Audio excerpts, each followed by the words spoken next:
pessoal, estamos aqui, finalmente, com mais uma iniciativa da Academia Brasileira de Direito do Trabalho. É o programa Diálogos Livres da ABDT. O que é este programa? É uma oportunidade para ouvirmos grandes nomes do direito do trabalho brasileiro e internacional sobre temas palpitantes. E como se trata de uma iniciativa da Academia Brasileira de Direito do Trabalho, nós temos a honra, o prazer, o privilégio de iniciar este programa com o nosso presidente. Senhoras e senhores, com vocês, Luiz Carlos Amorim Robortella, professor de Direito do Trabalho, advogado respeitadíssimo, um jurista de escola, que é o nosso presidente da Academia Brasileira de Direito do Trabalho. Professor Robortella, meu amigo Robortella, meu confrade Robortella, meu avaliador do doutorado, o professor doutor Robortella, que prazer recebê-lo aqui nesta iniciativa deste programa. Seja bem-vindo, professor Robortella. Querido Rodolfo, muito obrigado. É um enorme prazer, uma honra estar com você, que é presidente honorário da Academia Brasileira de Direito do Trabalho. E, portanto, você está no panteão dos nossos heróis. Eu queria agradecer muito o convite para participar desse programa, que tem tão grande audiência. É um prazer enorme. É uma satisfação imensa. E hoje, meus amigos e minhas amigas, nós vamos conversar sobre um tema que é abrangente: diálogos democráticos para uma nova economia social de mercado, que é, na verdade, o título do Congresso da Academia Brasileira de Direito do Trabalho, que se realizará neste ano de 2022, mais uma exitosa edição. E é justamente sobre esses diálogos democráticos, essa compreensão desses desafios, que nós vamos conversar com o professor Robortella. Querido Robortella, vamos começar esse nosso papo. E aqui eu gostaria, em primeiro lugar, de ouvir um pouco sobre o tema da Sociedade Internacional de Direito do Trabalho, que é uma referência fundamental dessa compreensão do tema. A palavra é sua. Rodolfo, a Sociedade Internacional de Direito do Trabalho e Seguridade Social, ela tem como o seu nascedouro um congresso que houve em São Paulo, em 1954. O professor Antônio Ferreira Cesarino Júnior, que era, na época, o nosso titular, catedrático aqui de São Paulo, da USP, junto com o professor Paul Durand, professor francês, conceberam essa Sociedade Internacional, que foi criada em 58, depois de um outro congresso. E a sociedade tem uma ligação muito intensa com a própria Organização Internacional do Trabalho.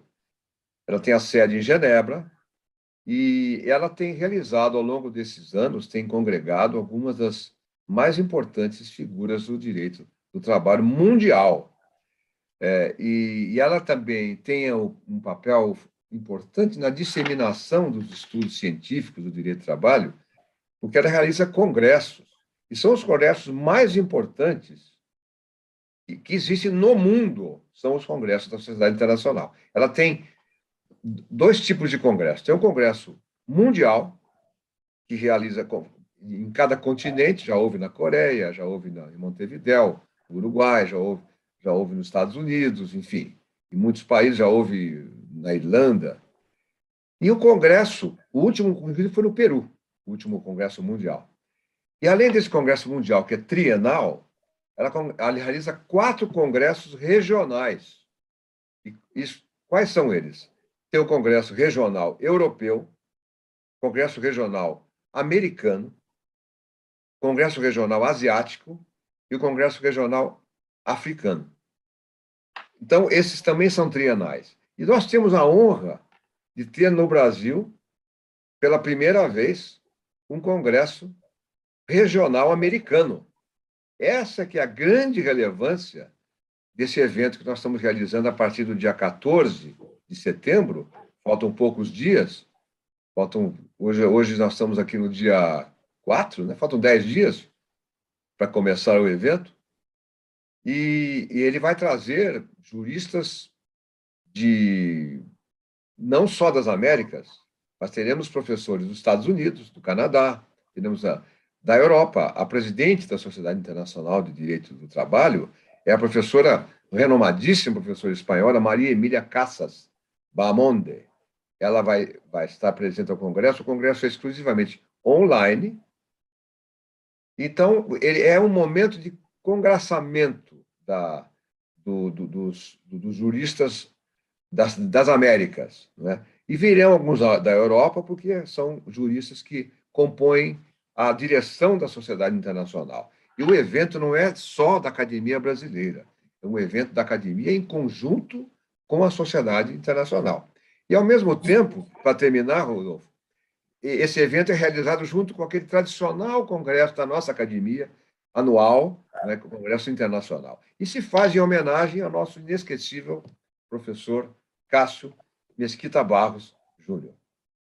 Sem sombra de dúvida, uma homenagem extremamente importante. O professor Cássio Mesquita de Barros Júnior foi o nosso presidente da Academia Brasileira de Direito do Trabalho, ainda quando se chamava Academia Nacional de Direito do Trabalho, era um dos nossos presidentes honorários, estará sempre com seu nome numa imortalidade acadêmica, e é uma satisfação enorme ter este evento conjunto da sociedade internacional com a Academia Brasileira de Direito do Trabalho. Vamos falar um pouco aqui para os nossos ouvintes, professor Roberto, sobre a nossa Academia Brasileira de Direito do Trabalho, que foi presidida por nomes como Arnaldo Susequinde, Arion Sayão Comito, o próprio Cássio Mesquita Barros, o Floriano, o saudoso Orlando Teixeira da Costa também, né? O próprio José Augusto Rodrigues Pinto, a ministra Maria Cristina Irigoyen Peduzzi,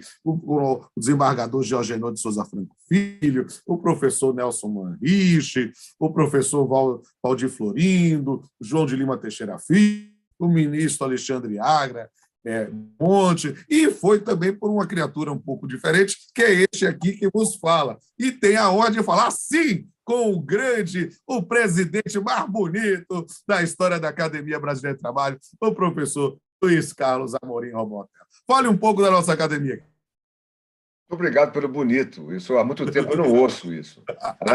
Aliás eu até estava brincando outro dia que dizia assim, se alguém me disser que eu sou um homem de duas caras, eu vou dizer assim, você acha que se eu tivesse duas caras, eu ia estar usando logo essa aqui?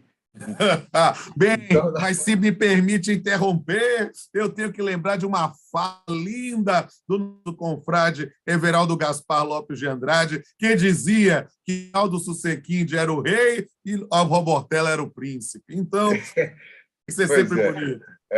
Mas, de qualquer forma, a pergunta, então, você faz, se diz respeito agora à nossa A nossa academia, né? Bom, academia, falar um a nossa pouco para academia aqueles que estão nos ouvindo.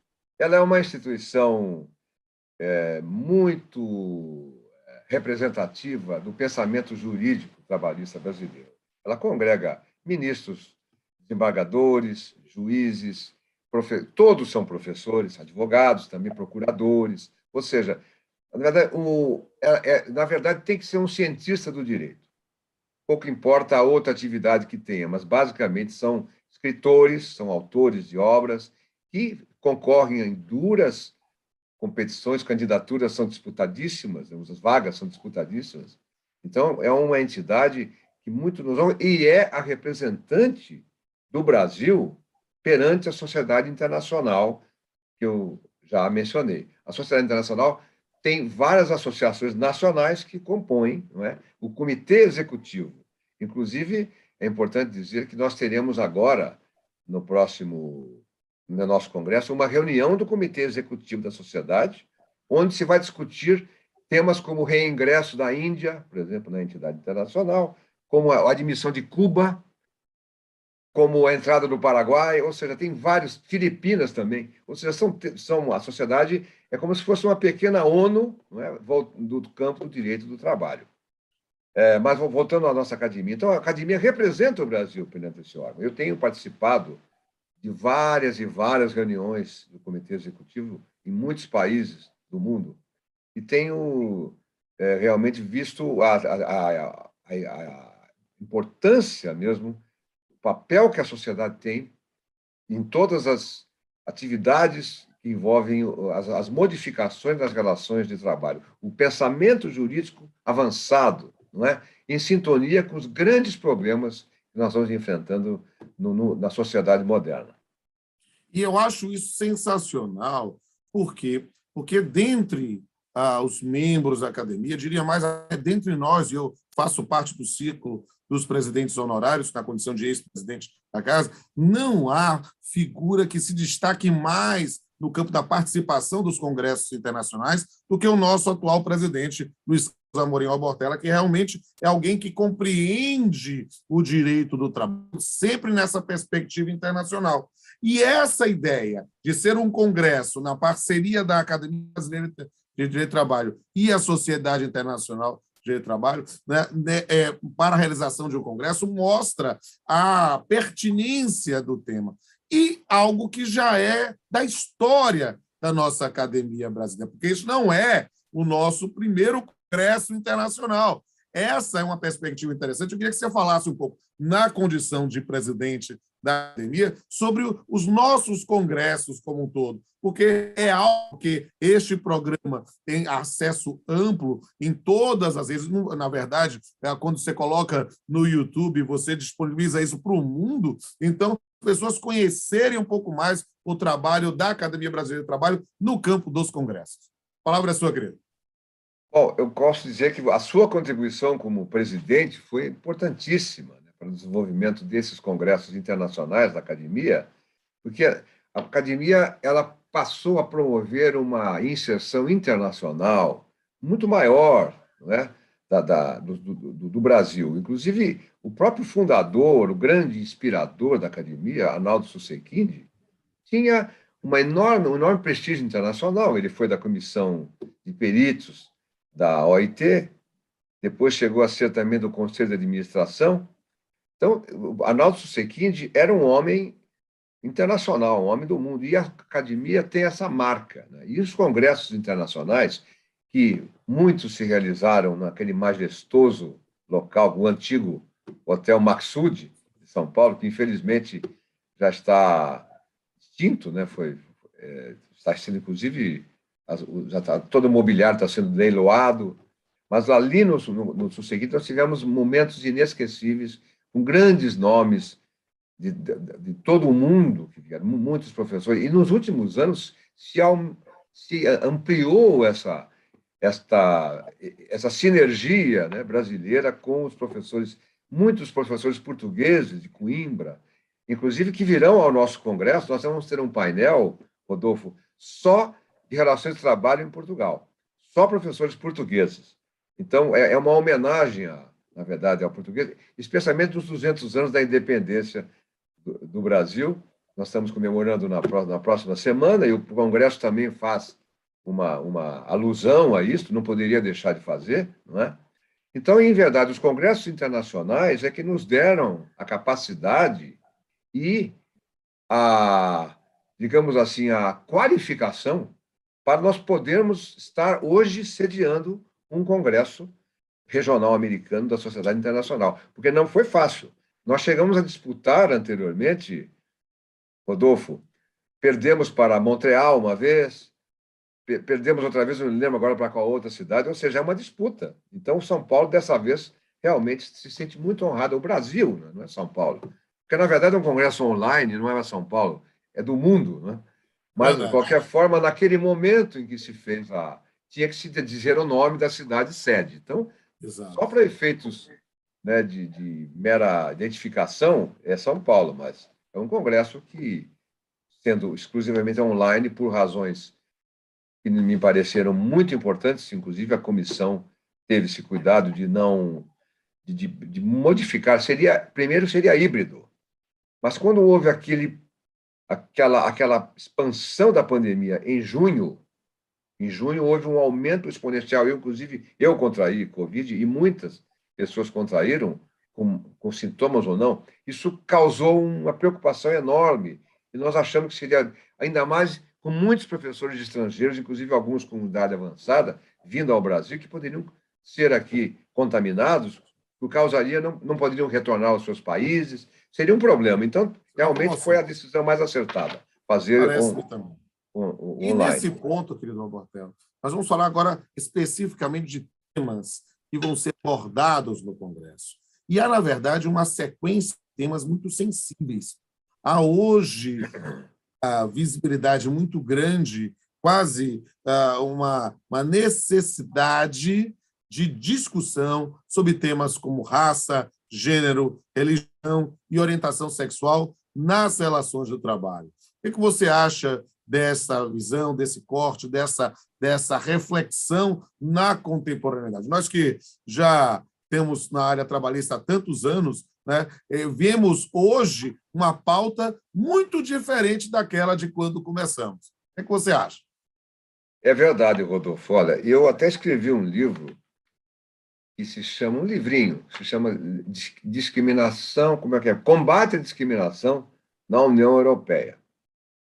Então, o que a gente percebe é que após a Segunda Guerra Mundial, com os europeus, depois daquela devastação, onde houve uma agressão, uma violação, uma destruição dos direitos humanos, como nunca se viu, resolveram criar, então, aquela declaração que todos nós conhecemos, de 51, né, dos direitos humanos contra a discriminação. Depois da de 48, veio a de 51, que é a europeia, não é? A Convenção Europeia, chama-se Convenção Europeia dos Direitos do Homem. Essa convenção é um marco na evolução do respeito a essas minorias. Porque o que a gente nota é que a questão da igualdade não é mais simplesmente tratar as pessoas da mesma forma, mas sim não discriminá-las. Há uma diferença grande entre igualdade e não discriminação. E é interessante que há muita doutrina, inclusive muitos casos julgados pelo Tribunal da Corte Europeia dos Direitos do Homem e também o Tribunal de Justiça da União Europeia, que fica em Luxemburgo, e muitos casos interessantíssimos, que eu, inclusive no livro eu trago, casos de discriminação contra a mulher, tem caso interessante do uso do véu, por exemplo, em escola, é um caso famosíssimo na França, do uso do véu, o véu islâmico, por uma professora que começou a querer usá-lo, e a escola era laica. Então, ela acabou recusando-se a tirar o véu, exigia essa indumentária, e ela foi dispensada, e o assunto foi a Corte Europeia dos Direitos Humanos, e acabou se entendendo que realmente, sendo uma escola laica, não se poderia aceitar a imposição de qualquer tipo de fundamentalismo religioso. Isso aconteceu com comissárias de bordo também, de companhias aéreas, que não eram companhias árabes e que pretendiam usar. Em cima, são temas, como a religião, nós estamos cada vez mais vendo, né, a influência que estão tendo esses grupos religiosos, inclusive na política, né? Então, acho que você examinar isso do ponto de vista das relações de trabalho é onde talvez mais nós encontremos situações de discriminação, não é? Então, verdade, acho que o tema é fundamental para estar no Congresso. Com certeza. E há outro tema também que está na ordem do dia já há algum tempo, que é a questão dos impactos da tecnologia, notadamente das novas tecnologias, pensando especificamente sobre os vulneráveis, compreender esses impactos negativos. E aí acho que vale muito a pena compreender quais são os papéis dos interlocutores sociais, dos atores sociais, do Estado, dos sindicatos, né? Como é que deve ser feita a compreensão deste tema nessa busca de atenuar os impactos negativos? Rodolfo, nós estamos vendo que o direito do trabalho, tal como a gente estudou, tal como ele foi concebido, né, com aquela rigorosa separação entre quem é subordinado e quem não é subordinado, ele está enfrentando uma crise terrível de inclusão. Ele está mais contribuindo para excluir do que para incluir, né? Eu acho que a sociedade de hoje, a sociedade do trabalho, ela não é mais uma questão de capital versus trabalho. Parece que a questão social é mais a exclusão contra a inclusão. E o que a gente percebe é que a proteção que se dá aos empregados clássicos, com aquela acumulação permanente de direitos, etc., ela se faz à custa da informalidade. Ou seja, os outros ficam nas dobras, nas bordas, na verdade, do sistema, não é? Não conseguem ingressar, porque a proteção que se dá a esse grupo, de que hoje em dia é minoritário, nós temos no Brasil hoje quantos milhões de empregados, talvez registrados, 20 e poucos milhões de empregados registrados, não é? São formais, mas nós temos 45 de desalentados e de informais. Então, a diferença é brutal. Nós estamos num momento dramático e não só no Brasil, no mundo se começa a aparecer. Então é evidente que nós temos que construir um sistema. Eu até costumo dizer que não devia ser mais direito do trabalho, devia ser direito do mercado de trabalho. Ou direito das relações de trabalho, o nome que se queira dar. O professor Catarino, nosso querido mestre, dizia que ele achava nefanda a expressão direito mercado de trabalho. Você pode chamar de direito das relações de trabalho, mas não das relações de emprego, e de trabalho. Aí você vai ter um sistema que vai ter proteção para todos os trabalhadores, todos, contra a discriminação, contra os excessos, né, cargas excessivas de trabalho. Essa proteção tem que haver para todos, não só para os empregados. Todo mundo tem direito de ser protegido contra essas agressões, inclusive à saúde. Então, me parece que nós temos que construir um modelo, e esse modelo teria que se basear, evidentemente, em princípios de direitos humanos fundamentais, que vão ser garantidos a todos. Temos que ter uma negociação coletiva mais ampla, inclusive uma negociação coletiva que envolva não só a produção de normas, mas também a administração das normas e a solução dos conflitos. A gente chama de... Nós publicamos um livro agora, eu, Nelson Manrich, professor Hélio Zilberstein e outros autores, Alencar Rossi, sobre a negociação coletiva plena, que seria essa, que envolve a governança das normas, criação de normas, governança e solução de conflitos. E com isso, nós vamos tentar criar um sistema pelo qual nós tenhamos proteção para todos os que trabalham, e deixando de haver essa dicotomia terrível entre o tudo e o nada. Sobre a qual eu falo. Essa dicotomia é terrível, realmente, e, na verdade, é objeto de preocupação em diversos campos, em diversos ordenamentos jurídicos. E, por isso, outro tema a ser trabalhado no nosso Congresso é justamente as recentes reformas laborais, seja no Brasil, seja em outros campos. Fala um pouco sobre isso, porque vai no contexto do que você estava falando. Pois é, sabe que no Congresso de Praga, em 2017, se falou muito das reformas laborais. E tem havido um processo realmente de alteração de determinados princípios até, de determinadas estratégias do direito do trabalho. A gente nota isso na Espanha, aconteceu em Portugal, a Espanha com idas e vindas, não é? Em Portugal, na Itália, no sul da Europa, principalmente, no sul da Europa, que tem uma característica de maior proteção, tem havido reformas no sentido de, em primeiro lugar, tornar mais flexíveis os contratos, possibilitar maior multiplicidade de contratações, não é? Diferenciadas, atípicas, mas sempre dentro dos quadros da proteção.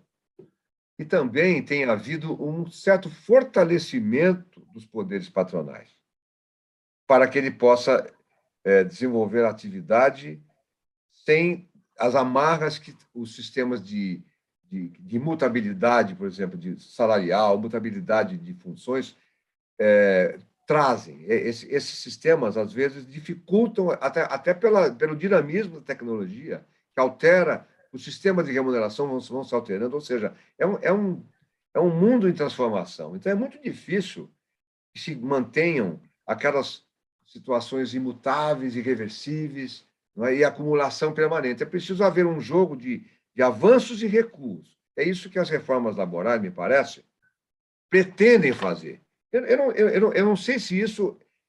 Quem é que vai dizer, ter certeza de que isto é a solução? Quem é que vai afirmar dogmaticamente? O que eu quero dizer é que são tentativas de sair da mesmice. Porque se nós continuarmos como estamos no Brasil, nós vamos continuar com 40 e tantos milhões de pessoas na informalidade ou desalentadas. Ou seja, é isso que nós temos que tentar atacar. E me parece que esses mecanismos, através de negociação coletiva, de uma legislação mais abrangente e menos tutelar, mas que garanta direitos fundamentais mínimos, me parece ser um caminho. Mas, querido, eu queria ir para a parte final também de mais uma palpitante que vai ser discutido no nosso Congresso, que é o tema da responsabilidade social da empresa e o ESG. Eu gostaria de ouvir também sobre isso. Bom, isso me fascina, viu? Esse tema me fascina. Eu sei disso. Porque eu tenho escrito sobre isso, tenho falado sobre isso. Eu acho que a empresa moderna está inserida numa espécie de um capitalismo solidário. Se não houver realmente na empresa moderna o respeito aos direitos humanos, ela vai perder investidores. Hoje em dia existem organizações internacionais que monitoram o nível de respeito aos direitos humanos pelas empresas. Os investidores só querem aplicar, hoje, em empresas que respeitam os trabalhadores, respeitam o meio ambiente, que respeitam os terceiros prestadores de serviço, ou seja, que não pisoteiam os direitos fundamentais. Então, acho que a sigla ESG, que não pode ser uma mera marketics, né, como se alguns acusam até de ser marketics, ou marchetique, em francês, mas o que me parece é que tem muito de substancial nisso, tem muito de transformação da sociedade nessa nova postura institucional da empresa. A empresa moderna está se institucionalizando como um fator de regulação do respeito aos direitos humanos. Não se trata mais só de aplicar a CLT, aplicar a lei. É uma forma de soft law que a empresa moderna tem que... E não ficar apenas submetida ao hard law. Então, me parece que essa combinação da ESG, que é Environment, Social e Governance, né? Meio ambiente, social e governança, com medidas do Estado que deem uma base de suporte a tudo isso, com o controle internacional e com o capitalismo colaborativo que nós estamos assistindo, o capitalismo verde, preocupado com tudo isso, me parece que é o caminho que a sociedade humana deve seguir. Sem sombra de dúvida. E meus amigos e minhas amigas que tiveram satisfação de ouvir a inteligência do professor Luiz Carlos Amorim Robortella, nesta primeira edição do nosso programa Diálogos Livres da ABNT. Diálogo, porque nós temos aqui a oportunidade de falar sobre o que estamos conversando e interagir. E livre, pois não há censura. É preciso respeitar a diversidade de ideias, que é, inclusive, um dos nossos fundamentos na Academia Brasileira de Direito do Trabalho, que é uma sociedade plural, com todos os vieses ideológicos, com sempre um respeito às manifestações doutrinárias fundamentadas dos nossos membros. E nada mais satisfatório, nada mais que nos torna ainda felizes do que falar disso em diálogos democráticos para uma nova economia social de mercado, que é o tema deste exitoso congresso que vocês vão ter a oportunidade de participar online em qualquer lugar do país ou do mundo. Então, não perca a oportunidade, meu amigo, minha amiga, que está nos vendo neste momento de participar do congresso. E se você, por acaso, está vendo esse vídeo depois de que o congresso se realizou, não hesite em olhar lá nas redes sociais da academia cada uma das repercussões, cada uma das divulgações, cada uma das palestras que tenham sido expostas e aproveite a oportunidade. este aqui é o primeiro programa de muitos. Você vai ter oportunidade aqui, nessas playlists que vão ser divulgadas, de ver conversas, diálogos com os mais importantes juslaboralistas brasileiros e do mundo. E, Robortella, que maravilha encerrar ou começar, né, com uma chave de ouro, que é a oportunidade de dialogar com o príncipe dos trabalhistas brasileiros, como eu já falei aqui. Doutor Luiz Carlos Robortella, a sua oportunidade para as suas considerações finais. Querido Rodolfo, você me enche de o coração de alegria pela seu carisma, por essa projeção que você tem intelectual. Você hoje é um civilista, você se tornou um jurista enciclopédico. Então, eu tenho muita admiração por você há muitos anos, eu conheço há tantos anos, e agradeço demais essa oportunidade, até para divulgar realmente o nosso congresso. Eu sei que você, com o seu prestígio, vai ampliar ainda mais as nossas estratégias de divulgação. Eu espero que todos estejam conosco no dia 14 de setembro, dia 15 e dia 16, acompanhando as figuras exponenciais que estarão conosco. Muito obrigado mais uma vez. Eu agradeço, mais do que isso, o direito do trabalho no Brasil e no mundo agradece essa oportunidade. Meus amigos e amigas, a próxima edição de Diálogos da VDT. E se você ver esse vídeo antes do Congresso, esteja lá conosco, que a gente se encontra lá.